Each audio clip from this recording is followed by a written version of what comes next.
dormindo no meu leito, em sonho encantador, um dia eu vi Jerusalém e o templo do Senhor.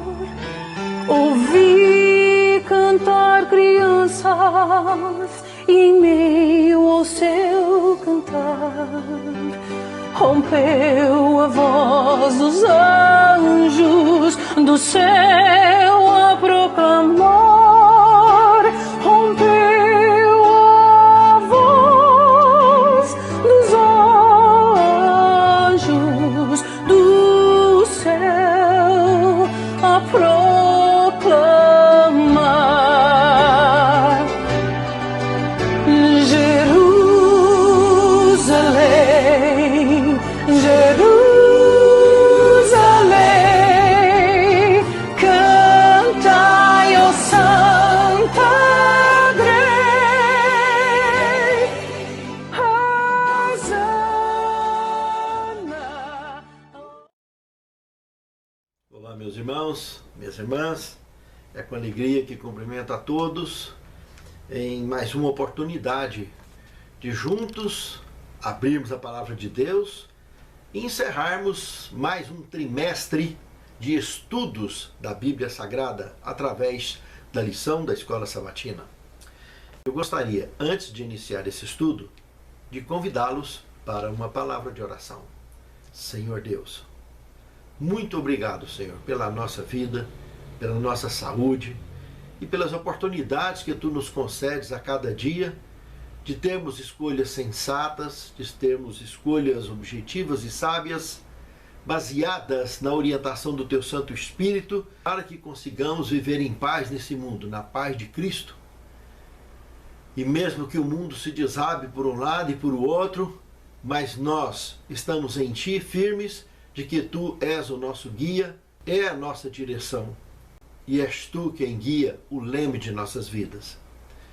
Fortaleça a nossa fé, Senhor, e nos acompanhe, nos abençoe nesse estudo de fechamento desse tema de trimestre, aonde mais um ano, o ano de 2022, estamos aqui fechando de lições, aonde Te somos gratos também por todas as lições que Tu providenciastes e proporcionastes para as nossas vidas. E nesta aqui, neste fechamento, que seja mais um para a Tua honra, Tua glória e Teu louvor e crescimento nosso na Tua graça. É o que Te pedimos, agradecidos em nome de Jesus. Amém, Senhor. Como estamos fechando o trimestre, vamos dar uma olhada no índice para ver o que nós estudamos durante esse último trimestre do ano de 2022. No primeiro tema nós estudamos rebelião em um universo perfeito. Nós vimos também, quando estudamos isso aqui, depois de 4.000 anos de pecado aqui nessa terra, desde que nossos pais foram expulsos do jardim, foi revelado em João 8,44, onde Jesus diz que o diabo é homicida e mentiroso desde o princípio. Ou seja, nos levou, remontou a ideia do Gênesis capítulo 1, verso 1 e 2, que mostra que essa palavra princípio está vinculada à criação do universo, onde esse planeta não estava incluso, exceto sem forma e vazia. Do verso 3 em diante, que começa uma etapa da criação que veio dar forma a esse mundo, que é a semana da criação, que trabalhou a formação do nosso sistema solar. Mas esse princípio é muito, mas é muito anterior. Tanto temos a ideia clara disso e como prova que a Via Láctea tem mais de 13 bilhões de anos. E o nosso planetinha só tem 4,6 bilhões de anos. Então, condiz essa afirmação científica, apurada por testes apropriados, com o que a palavra de Deus também está dizendo. E foi nesse princípio, então, que o diabo aqui foi acusado de mentiroso e homicida, matador. Então, o universo foi perfeito um dia, mas começou a ter problemas quando iniciou a rebelião, e que não foi aqui no planeta Terra que começou. Isso nós estudamos nessa primeira lição, no primeiro tema. No segundo tema, morte em um mundo de pecado. Vimos Gênesis capítulo 3. O ato em si, quando que os nossos primeiros pais, aqui nesse planeta, o planeta Terra, no Jardim do Éden, foram contaminados. A referência direta ao casal é porque eles eram o casal líder que representava este planeta diante do universo, diante do Deus vivo. Então é muito importante lembrar que os pecados que ocorreram anteriores a eles, para a nossa história aqui, não tem tanta importância como tem desse casal, que era o casal líder, que ao ser expulso começou uma contagem história, onde o Jardim do Éden entrou numa relação de reinos a serem recolhidos antes desse mundo ser destruído. E o Jardim do Éden foi recolhido e levado para o céu. Nós temos essa prova em Apocalipse 22, de 1 a 5. E aí o que ficou aqui, logo daí, uns menos de 2000 anos, estava chegando um dilúvio e destruiria tudo. Sabe, irmãos? Gênesis 3 mostra aonde os nossos primeiros pais começaram a contar uma nova história. Aonde começou a ter filhos numa descendência pecaminosa, numa descendência submissa ao reino das trevas, aonde as tendências carnais governariam. Mas Deus não deixou eles desolados, orientaram eles de forma que eles pudessem se preparar e preparar a sua descendência para receber um dia o Messias e ter um povo escolhido para aguardar a breve volta de Cristo e a redenção de todos aqueles que caíram um dia e caíram sinceros, fiéis no amor desse Deus, para que possam ser de fato redimidos, restaurados e voltarem a fazer parte do projeto original da criação, que é a eternidade. É voltar a fazer parte dessa eternidade, que não tem início, nem meio e nem fim. No terceiro tema, entendendo a natureza humana, mortal. Quando os nossos primeiros pais começaram, como o tema anterior mostrou, no Gênesis 3, quando eles se tornaram mortais, deixaram de fazer parte de uma raça pura e passou a fazer parte de uma raça caída. E chegou até eu e você, que hoje, graças à revelação das Sagradas Escrituras, nós entendemos que fazemos parte de uma raça eleita. Deus vem selecionando em toda a história do grande conflito seres que caíram um dia e que têm disposição de voltar a fazer parte de uma raça pura, serem redimidos. É muito importante conhecer a natureza humana, essa natureza mortal, conhecer os nossos limites e principalmente nunca explorar nem o nosso e nem o limite alheio, jamais. Principalmente os limites que são governados por tendências carnais. Mas os limites do bem, sempre pedir ao Espírito Santo que nos leve sempre ao nosso melhor, para que sirvamos ao Senhor em espírito e em verdade. No quarto tema, a esperança do Antigo Testamento, a fé no Cordeiro de Deus, que tiraria o pecado do mundo. Depois, no quinto tema, estudamos ressurreições anteriores à cruz. Analisamos ressurreições curiosas, como aquelas promovidas pelo profeta Elias, pelo profeta Eliseu, e inclusive outra muito curiosa que nós analisamos também, foi aquela que um soldado morto foi jogado em cima da alçada do profeta Eliseu e ressuscitou imediatamente. E isso sem comentar na mais bela de todas elas, a ressurreição de Moisés, porque essa foi para a vida eterna e essa foi no Antigo Testamento. As demais foram como a ressurreição de Lázaro, para voltar a viver novamente essa vida e voltar a dormir e depois poder ser contado entre os escolhidos para a redenção eterna. Nessas ressurreições nós estudamos ressurreições absolutas e ressurreições temporárias. As temporárias temos aquelas que comentamos agora mesmo, de Elias, de Eliseu, dentre outras. E a absoluta de Moisés, que foi para a vida eterna. As demais foi para voltar a viver a vida comum. No tema 6, nós estudamos Ele morreu por nós, se tratando de Cristo, na morte absoluta. Morreu a morte eterna. Estudamos profundamente sobre esse tema dentro da Bíblia Sagrada. Vimos que ele pagou o preço por isso. Além de se tornar um mortal como nós, ser tentado em tudo e não pecar em nada, atingir a perfeição como mortal, isso é que ele fez.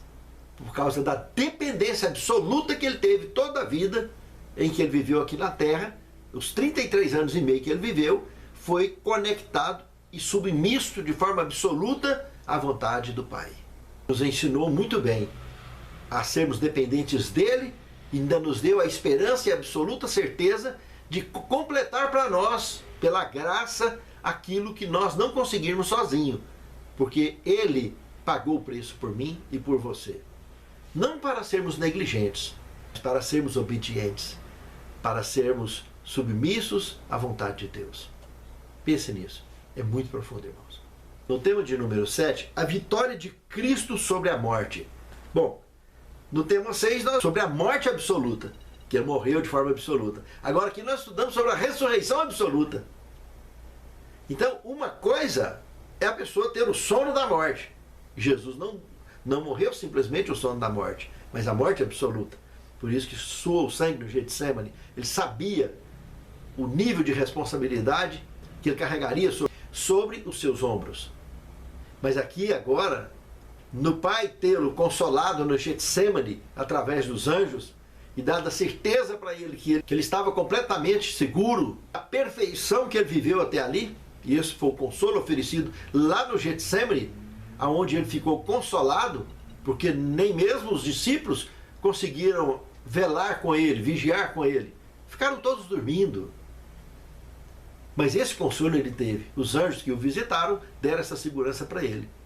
Aonde ele conseguiu chegar então no trecho finalzinho até a sepultura, de onde ele saiu vitorioso, numa ressurreição absoluta, e nem sequer foi reconhecido porque recuperou a forma antiga, a sua forma divina, com que ele tinha muito antes que o mundo fosse mundo. Por isso ele não foi reconhecido. Como todos, um dia que ressuscitar para a vida eterna, também ficarão perfeitos, e nós seremos completamente diferentes do que somos hoje. Não haverá nenhum tipo de imperfeição em nós. Quando disse Deus, haja luz, estava falando de uma luz eterna, absoluta. Uma luz que substituiria a luz do sol até que fosse criado o sol. E é esse mesmo tipo de luz que vai ter na Cidade Santa. Entende, irmão? E é essa iluminação que também aparecerá nos nossos corpos. Nós estaremos fisicamente iluminados por isso, porque é um tipo de vida diferente da vida mortal. É uma vida imortal. No 8º tema nós estudamos a esperança do Novo Testamento, o Cristo ressurreto. Com certeza absoluta. Depois do tema de número 9, nós estudamos passagens bíblicas controversas. Irmãos, eu sugiro que dessa lição 9 para frente, pelo menos, vocês voltem aqui no meu canal e estude novamente aqueles que não assistiram lição 9 em diante no meu canal. Porque daqui para frente, são assuntos com ricas orientações, explicando temas bíblicos complexos, como os espíritos em prisão, como a parábola do rico e Lázaro, que esclarece de forma objetiva e simples esses temas, de forma não só a ser entendido, como a ser explicado. Vai lá e dá uma estudada. É muito simples, porque essas controvérsias são frutos de diferenças religiosas em cima da face da terra, que Satanás empreendeu desde o início, desde esse princípio, onde ele já vinha lá arrastando apostasia para todo lado e mentira. E não é diferente dele tentar usar a própria Bíblia para tentar derrubar o próprio Cristo lá na tentação. Imagine só se com pessoas comuns como nós, essas ações não serão extremamente perigosas à saúde de nossa fé. Por isso é importante nós termos um manejo eficiente das Escrituras Sagradas, uma compreensão eficiente, para não tropeçarmos em dúvidas de espécie alguma, porque o assim está escrito não se contradiz. Ele é muito claro. Pense nisso, amado irmão. Pense nisso, amado irmão. No tema de número 10, nós estudamos sobre as chamas do inferno. Não deixa de ser outro tema polêmico, porque no grego, nós vimos nesse estudo, que tem 3 palavras no grego que traduz para inferno. Mas quem está lendo no português está vendo inferno em todas, né?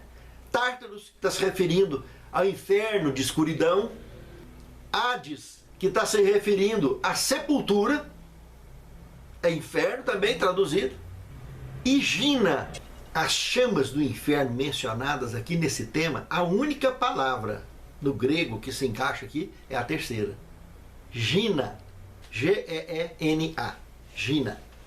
Essa é a única que encaixa na parábola do rico e Lázaro e também lá em Apocalipse 20, do verso 11 em diante, onde trata dessa chama que vai destruir o planeta todo e todos os ímpios e Satanás e seus anjos. Fogo eterno, o mesmo fogo que destruiu Sodoma e Gomorra, mas que vai dessa vez extinguir, porque o Senhor não vai devolver o fôlego de vida para ninguém. Entende? Muito importante voltar lá e dar uma analisada nessa lição também. No tema 11, enganos do tempo do fim, nós vimos aqui sobre o espiritismo. Especialmente trabalhamos dentre os temas mais polêmicos da Bíblia, aquela cena curiosa do rei Saul, que estava em plena apostasia, que procurou uma necromante, uma pitomista, e teve um cenário ali muito curioso de visão que essa bruxa teve e trouxe em cena para Saul. Ali nós analisamos em detalhes, de forma lógica, o que a Bíblia trabalha sobre isso. E é muito importante você voltar lá e assistir essa lição também, para você entender isso e saber explicar isso para aqueles que você vai dar estudo bíblico. E na lição 12, nós analisamos sobre a cosmovisão bíblica. Estar preparado para encontrar com o Senhor. Você está preparado? Pense nisso. Muito sério. Na lição 13, nós analisamos o processo do juízo. Nós estudamos tudo sobre esse último juízo, conhecido como juízo final. O desfecho do grande conflito entre o bem e o mal. Volta lá, dá uma analisada nessa lição, que é muito interessante também. E hoje analisaremos novas todas as coisas. Nesse tema aqui, iniciamos por Apocalipse 21, verso 5, que diz o seguinte: aquele que estava sentado no trono disse: eis que faço novas todas as coisas. E acrescentou: escreva, porque essas palavras são fiéis e verdadeiras. Irmãos, imagine agora aqui, vem comigo. João estava lá na ilha de Patmos. E ele foi levado ao futuro. Ele entrou no reino eterno com a permissão divina, porque lá não tem início, nem meio, nem fim. Então ele conseguiu avaliar e descrever o futuro para nós aqui do reino onde ele estava. E por isso, ele não só vê o futuro, como ele vê o presente também, essa palavra, e acrescentou. Ficou no passado. Escreva, presente. Porque essas palavras são fiéis e verdadeiras. Então vocês perceberam aqui? Passado, presente e futuro, num contexto de uma só visão, que um personagem foi lá e escreveu, e que aqui está dizendo no conteúdo que ele fará tudo novo. Essa recriação, meus irmãos, vai voltar a ser como era no princípio, anterior ao pecado. A perfeição absoluta em todos os reinos.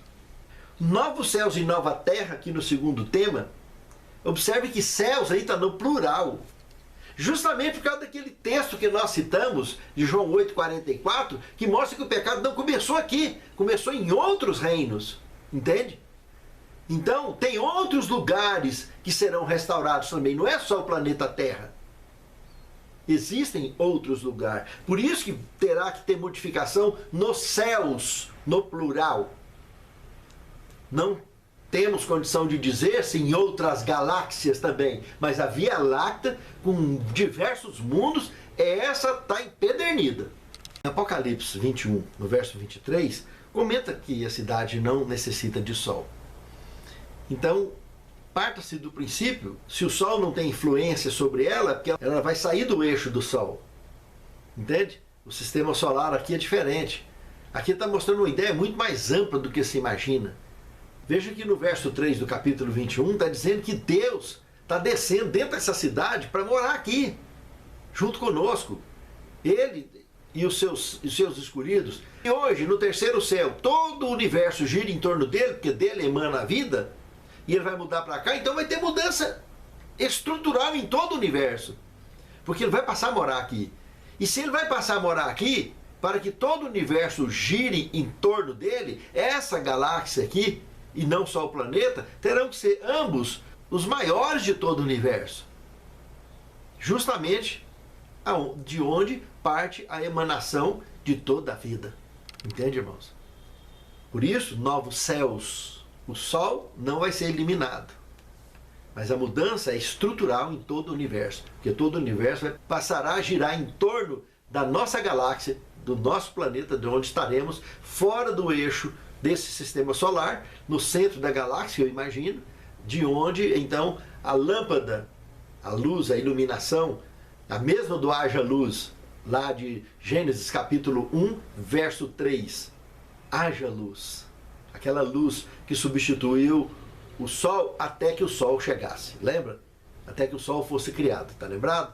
Pois é. Essa mesma luz vai passar a funcionar de forma permanente e absoluta aqui da nossa galáxia, onde estaremos sendo contados nesses novos céus e essa nova terra, que estará sendo então ali deslocada para esse ponto.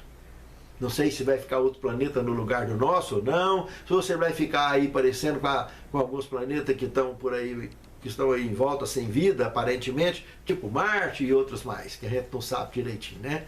A gente não sabe até em que pode acreditar ou não, porque tem muita ignorância e tem muita incoerência e tem muito mistério velado em tudo isso aí. Mas, pelo que nós temos na revelação, essa nova terra será contado nesses novos céus, onde terá mudança estrutural em todo o universo. Tudo por amor de mim e de você. Que ele cria novos céus e nova terra. No terceiro tema, no santuário de Deus, ainda analisando no Apocalipse, no capítulo 21, se você observar o verso 3 que eu comentei, de Deus está morando conosco, e o verso 22, João comenta que nela ele não viu o santuário. Mas no verso 3 ele está falando que ele é o santuário dos escolhidos. Veja, o nosso corpo não é templo do Espírito Santo. Aqui hoje ele habita em nós. E de forma espiritual temos essa convivência. E lá não, lá nós vamos estar diretamente em conexão com o próprio Deus, face a face. Porque ele é o templo da nossa vida. Ele é o caminho, a verdade e a vida. Por isso que no verso 3 o próprio Deus está sendo chamado de tabernáculo, que viverá conosco para sempre. Porque ele é o nosso templo de vida permanente.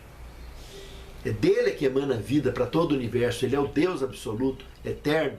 A curiosidade que eu quero deixar aqui, posicionada sobre o santuário físico que tem no céu, com o lugar santo e santíssimo, que Jesus passou do lugar santo para o santíssimo, em 22 de outubro de 1844. Esse santuário físico, ele existe? Existe. Mas ele não é fixo na cidade. Ele é móvel. Prova, Êxodo 25, verso 8 e verso 40. No verso 8, Deus orienta Moisés que deveria fazer um santuário. E no verso 40, vem a reafirmação que era para ele fazer exatamente como o modelo que ele viu lá no monte. Presta atenção, irmãos. Esse santuário, ele viu ele face a face lá no monte. Aquela nuvem tinha muito mais coisa do que a gente pode imaginar, meus irmãos. o modelo mostrado no monte foi o modelo de tenda móvel que foi feito aqui na terra. Esse santuário celeste também era móvel, estava sempre conectado com o santuário aqui da terra, como continua até hoje, até o juízo de Deus encerrar, o desfecho do conflito acontecer, para que esse santuário físico, então, seja deixado no museu, e o que vai funcionar para toda a vida, o próprio Deus vivo, que será uma fonte de orientação, a nossa fonte de vida, a nossa fonte de força, de amor, de alegria para todo sempre, sem a necessidade de um santuário físico, porque não terá mais pecado. Com isso, não tem necessidade de um santuário físico que trate de cerimônias relacionadas com o gênero. Entende? Toda essa é a questão que a Bíblia, que o assim está escrito, nos apresenta.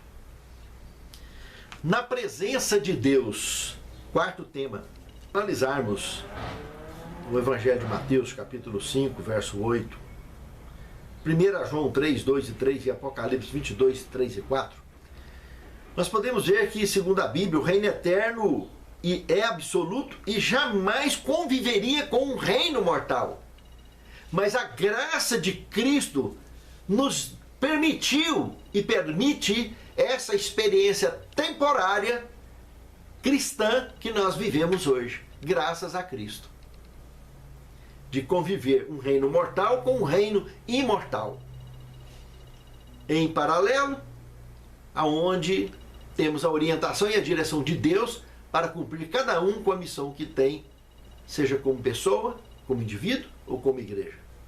Graças ao Calvário, a graça de Deus nos acolhe e nos conduz, nos restaura, nos redime. Mas em muito breve, o reino mortal será extinto para sempre. E só aqueles que realmente buscam hoje, não é amanhã não, hoje, estar conectado com a verdade, com a palavra de Deus, somente esses têm esse requisito especial de acreditar e obedecer o assim está escrito. Esse é um requisito essencial para aqueles que serão contados, de fato, dentre os que marcharão para dentro dos portais da Cidade Santa. Pense nisso, amado irmão. Pense nisso, amado irmão. No quinto tema, não mais morte, não mais lágrimas. Isso é um tema que foi dito pela primeira vez, um tema apocalíptico, que foi proferido pela primeira vez por Isaías, lá no capítulo 25, verso 8. E repetido por João em Apocalipse, no capítulo 7, verso 17, no capítulo 21, verso 4, dentre outros. Meus irmãos, isso é uma promessa bíblica, que acontecerá de forma genuína e absoluta. São mensagens apocalípticas confortantes para todas as épocas. Tanto no Antigo Testamento eles tiveram esse conforto dessa mensagem, como vimos pronunciado pelo profeta Isaías naquele tempo, e hoje temos também João, na época do Novo Testamento, que pronunciou e nos garante essa promessa. Mas cabe a mim e a você, ser ou não, decidir ou não fazer parte desses escolhidos. Esses que farão parte dessa promessa maravilhosa. Nos livrarmos para sempre da história da morte e das lágrimas, do sofrimento. Pense nisso. É muito bacana. É confortante demais. No sexto tema, seu nome em suas testas. Irmãos, aqui eu queria chamar a atenção para um detalhe. Se você for lá em Apocalipse 13, 16, que está falando sobre o sinal da besta, na testa também, ou na fronte, e mão direita. Mão direita é sinal de compromisso. Quando vai jurar a bandeira ou jurar sobre a Bíblia, é a mão direita que é colocada, sinal de compromisso. Testa é sinal de entendimento, irmãos.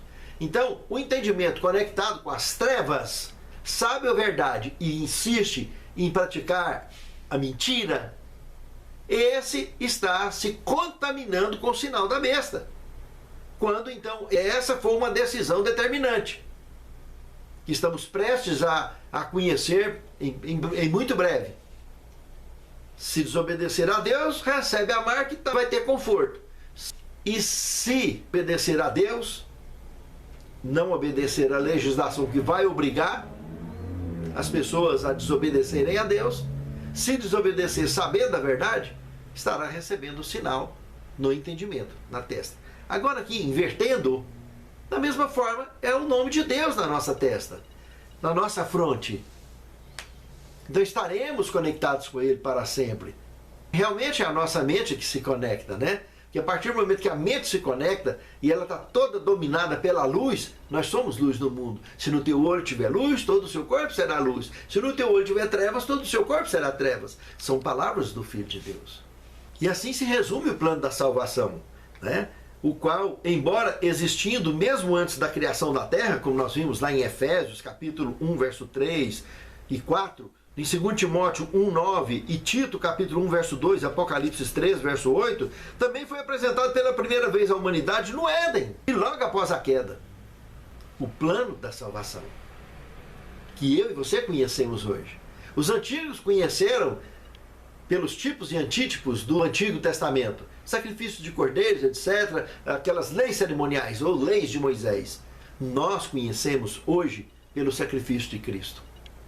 E tudo que nós fazemos não é para ganhar salvação, é como expressão de gratidão da salvação que Ele nos dá, que a gente guarda. Por isso que Ele diz, se me amardes, guardareis os meus mandamentos. Por expressão de amor, de gratidão, e não para ganhar nada. E no 7º tema, Deus é amor. Eu queria citar um texto do Grande Conflito, na página 560, que diz o seguinte: o grande conflito terminou. Pecado e pecadores não mais existem. O universo inteiro está purificado. Uma única pulsação de harmonia e felicidade vibra por toda a vasta criação. Daquele que tudo criou emanam vida, luz e alegria por todos os domínios do espaço infinito. Desde o minúsculo átomo até o maior dos mundos, todas as coisas, animadas e inanimadas, em sua serena beleza e perfeita alegria, declaram que Deus é amor. Ó Senhor, muito obrigado por nos dar essa certeza tão absoluta de que Tu és amor, é misericórdia, e sabemos também que Tu és justiça. Cuida de nós, Senhor, para que nós possamos vencer todas as dificuldades, todas as tristezas, todas as injustiças, todas as maldades que nós sabemos que neste mundo convivemos o tempo todo, enxergamos acontecimentos de seres humanos misturados com demônios, criando problemas para todos os Teus servos, todos os Teus escolhidos. Proteja-nos, Senhor. Procura blindar a nossa vida, o nosso corpo, com a Tua bênção maravilhosa, para que sejamos vitoriosos e tenhamos sempre a orientação e a sabedoria do Teu reino, para fazer nossas escolhas e sermos felizes e sermos úteis na Tua causa. E que naquele grande dia, com toda certeza, Senhor, sejamos contados entre os salvos. Santifica-nos na Tua palavra, porque a Tua palavra é a verdade. Te pedimos e agradecemos essas bênçãos, em nome de Jesus. Jerusalém, Jerusalém.